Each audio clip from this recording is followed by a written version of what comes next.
Daniel, thanks for joining InvestorStream for the first time.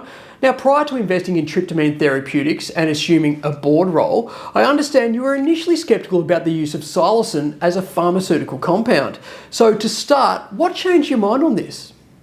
Yeah, I wasn't just skeptical about Tryp, I was skeptical about the whole sector. Psychedelics has been one of these things that's been around for a long time, never been able to be translated into a pharmaceutical. There's just enormous problems in this space. You've got problems around the regulatory side of it, your problems around diversion and the inclusion of sort of law enforcement. So you've got to deal with the likes of the DEA and so forth. You've got a lot of problems around ensuring delivery, the right dose to the right people at the right time. All of those things go together to make it seem more like a kind of a hobby sector than a real serious pharmaceutical sector. So that's really made me rather skeptical of the whole thing. And it's only from sitting in the audience, waiting to give a talk. I'm the CEO of Race Oncology as well, and often Jason and I will present at the same small cap conferences, and sitting there and listening to his talk and then thinking about it rather than thinking about race or thinking about it, I'm going, actually, they're on the right track here. They're actually discovered what you actually need to turn psychedelics from something that's sort of done out in the forest and tripping around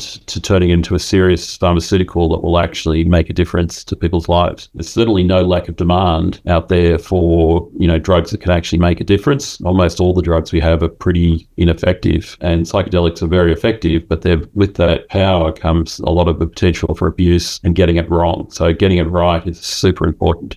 Thanks, Daniel. Now, your involvement was first highlighted in the company's announcement back in October last year. Did you have any involvement in the company prior to this? And what led you to assuming a role on the board?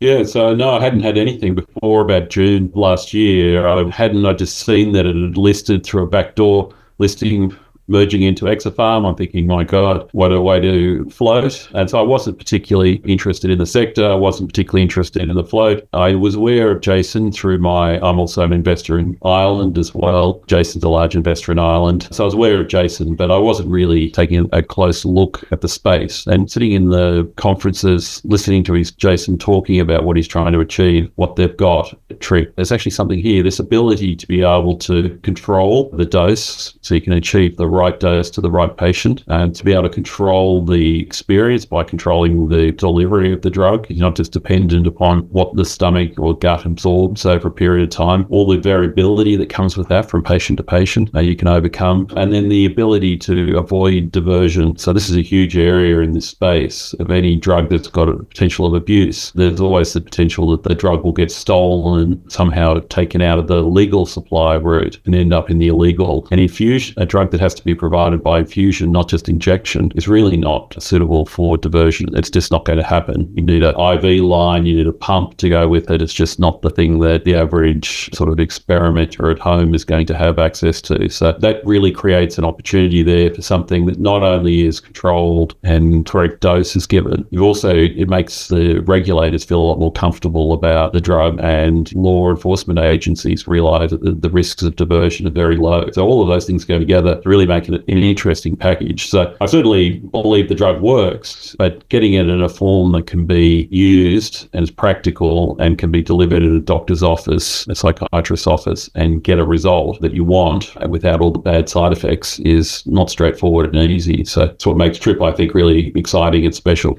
Now, Daniel, for those that aren't familiar with you as an executive, I understand you've been involved in a number of successful private ventures, as well as other ASX-listed companies. So, to finish, can you provide some background on your career so far? Yeah, so I used to be an academic long ago. I used to work in the Department of Pharmacy at La Trobe Uni. I've also run a private biotech company called Nucleics for about the last 25 years. Now it's been a long time. It was quite a successful biotech, threw off a lot of cash. Consequence of that, I ended up becoming an investor. Mostly I invest in the resource sector. I guess it's kind of one of these things, the grass is always greener on the other side of the fence. So if you're a scientist, you look at the resource sector and you think, oh yeah, that's where the money is in Australia. And the people in the resource sector think biotech is really interesting. working. So we often talk to people, and as a consequence of that, sort of ended up taking a different view. Initially, I was quite skeptical about the biotech sector in Australia, but as I've sort of learned more about it, spoken to more people, looked at more companies, done more due diligence, might become a lot more comfortable. And I now invested in have significant investments in a number of biotechs. So not only Tryp, but also Ireland, Race, which I'm the largest shareholder in Race Oncology, and also the CEO. I have a large position in Clarity, CU6, and a large position in Dimerics as well. So I quite like